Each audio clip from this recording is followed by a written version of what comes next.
말고 또 다른 국민들이 좀 많이 계시니까. 다른 의원님들은 질의응답하지 마시고요. 다음은 오늘 오전 마지막으로 박준태 의원님 질문하세요. 예, 국민의힘 박준태 의원입니다. 소위 감사완박법으로 불리는 감사원법 개정안이 제22대 국회에서 다시 등장했습니다. 2022년도에 윤석열 정부가 출범하자 민주당이 당론 발의했던 법안입니다. 그 내용은 한마디로 감사위원회의 감사 개시, 고발 조치 등 핵심적 감사 업무에 대한 정권을 부여하는 겁니다. 아울러 감사원 내부의 감찰 결과를 국회가 보고받겠다는 거죠. 당시 헌법기관인 감사원의 독립성을 훼손한다는 우려로 국민적 지탄과 언론 비판을 받았습니다. 감사원의 정치적인 영향력을 행사하려는 의도가 있다는 겁니다. 그런 비판에도 불구하고 추진됐던 배경에 역시 이재명 대표의 지침이 있습니다. 이 대표 발언 한번 보시죠. 감사원을 동원해 야당에 대한 무리한 공격을 벌이고 있다. 검찰이 저를 기소한 것도 그렇지만 감사원 감사도 보면 도대체 정치를 하겠다는 것인지 뭘 하겠다는 것인지 알 수가 없다. 문재인 정부의 비위나 실정이 감사원 감사를 통해서 속속 드러나자 감사원을 입틀막 하려고 했던 사건입니다. 왜 감사위원회의 모든 권한을 주려 했겠습니까? 감사위원회 이전 정부에서 임명됐거나 그렇게 구성된 분들이 다수 보임돼 있으니 이분들이 지켜줄 것이라는 희망, 착각에 기인한 거 아닙니까? 저는 감사원장, 위원님들 그리고 사무총장 이하 모든 간부들이 이러한 정략적 의도에 휘말리지 않을 분들로 확신합니다. 그래서 무리한 법 개정 당장 멈춰야 된다고 생각합니다. 원장님, 감사 개시, 감사 계획을 변경할 때 또 고발 결정할 권한 이런 것들을 모두 감사위원회에 부여하도록 하는 이 법 개정안 취지에 대해서 동의하십니까? 네, 저희들 뭐 공식 의견을 이미 뭐 법사위에 제출을 한 걸로 알고 있고. 어떤 부작용이 예견되는지 간단히 말씀해 주십시오. 사실 감사 개시, 감사 계획 변경, 지금 말씀하신 감사 개시 이런 거는 굉장히 좀 적시성이나 좀 자율성이 요구되는 이런 부분입니다. 그런데 그걸 모두 위원회 조직인 감사위원회에서 이거를 갖다가 결정하고 그 이후에 이제 착수를 하든지 하게 되면 굉장히 감사 업무의 효율성이 좀 떨어지는 그런 문제가 좋습니다. 있다고 봐주고요. 감사원의 내부 회계 감사나 직무 감찰 결과를 국회에 보고하도록 하는 내용도 있습니다. 여기에 대한 의견은 어떻습니까? 저희들이 뭐 일반적으로 좀 법사위를 통해서 저희들이 그 감사 결과가 나오는 대로 보고는 하고 있는데요. 이게 지금 이 모든 하나하나의 사항에 대해서 국회에서 보고를 하게 되고 받게 되고 이렇게 되면 저희들이 독립성에 기본적으로 좀 침해될 소지가 있다고 저희들은 자, 보고 있습니다. 국회가 감사 운영에 부당하게 개입할 여지가 생긴다는 겁니다. 감사원을 국회 통제 아래에 두고 문재인 정부의 여러 의혹들에 대한 감사를 틀어막겠다는 시도다. 이렇게 해석될 수밖에 없습니다. 정부 내의 최고 감사기구는 입법부, 행정부와 같이 일체의 외부 간섭으로부터 자유로워야 한다는 것이 선진화된 국가에서 공통적으로 갖고 있는 시스템입니다. 그럼 왜 감사원에 집착했나 확인해 보겠습니다. 문재인 정부 집값 통계 조작 사건입니다. 2017년부터 21년까지 총 4년에 걸쳐서 최소 94회 동안 매주 발표되는 주택가격 동향 지수와 매매 변동률을 인위적으로 낮추도록 부동산원에 압력을 가한 사건입니다.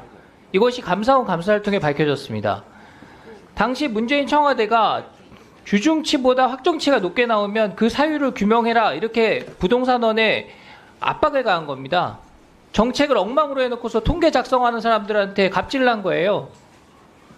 더 큰 문제는 부동산원이 이거 법적으로 문제될 수 있습니다 라고 12번에 걸쳐서 보고 중단하겠습니다 요청했는데 묵살했습니다.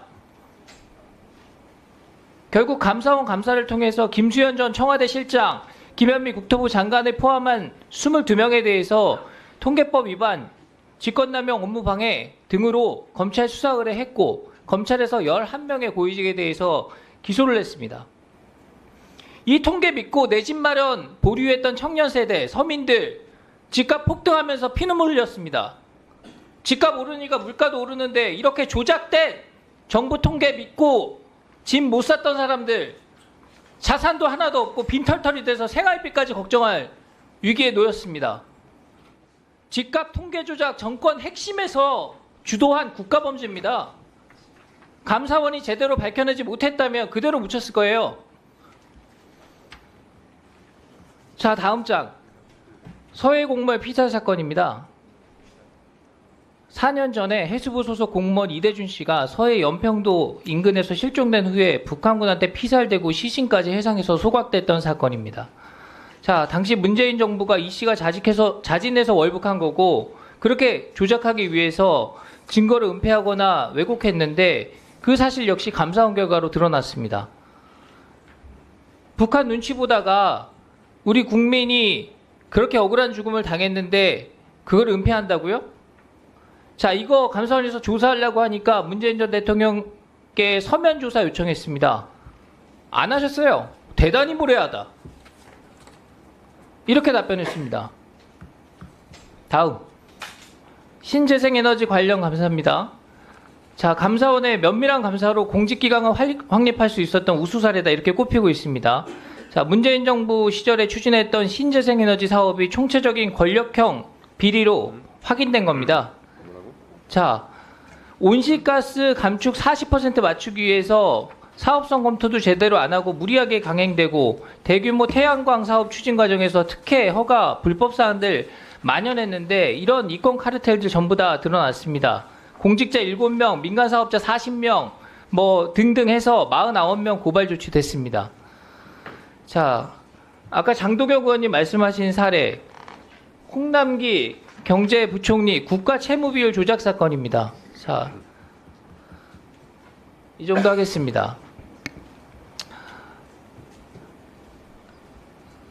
헌법상 감사원은 대통령 소속 기관이지만 대통령으로부터 또 직무상 독립해서 감사하고 있습니다. 맞습니까? 네, 그렇습니다. 따라서 대통령에게도 미리 감사계획서를 제출해서 승인받거나 그 결과를 보고하진 않죠. 네, 그렇습니다. 자, 오늘 감사위원회 회의록 공개가 논란이 되고 있는데 1분 더 쓰겠습니다. 네. 감사위원회 회의록 공개가 논란이 되고 있는데 이 부분은 감사원의 독립적 감사 기능을 지키기 위한 핵심이라고 봅니다. 정치적으로 또한 여론에서 자유롭게 객관적인 감사 업무가 가능하도록 보장하기 위해서는 회의를 하는 내용들이 하나하나 다 공개돼서는 안 되는 것이죠. 위원들께서 어떻게 자신의 의사를 자유롭게 발언하고 객관성을 유지하면서 감사 업무를 할 수 있겠습니까? 그래서 오늘 꼭 필요하다면 굳이 일반 증인으로 감사위원을 다 오시도록 했으니까 이분들한테 물어보셨으면 좋겠어요. 자, 만약 자료 하나라도 공개가 된다면 이 원칙이 무너지는 겁니다. 그래서 제가 앞서서 제기했던 문재인 정부 집값 통계 조작 사건, 서해 공무원 피살 사건, 그 다음에 신재생에너지 비리, 경제 망친 우리 국가 채무 비율 조작했던 사건 모두 동일하게 회의록 제출하시기 바랍니다. 이상입니다. 네. 지연된 정의는 정의가 아니라는 말도 있고 필요는 우연.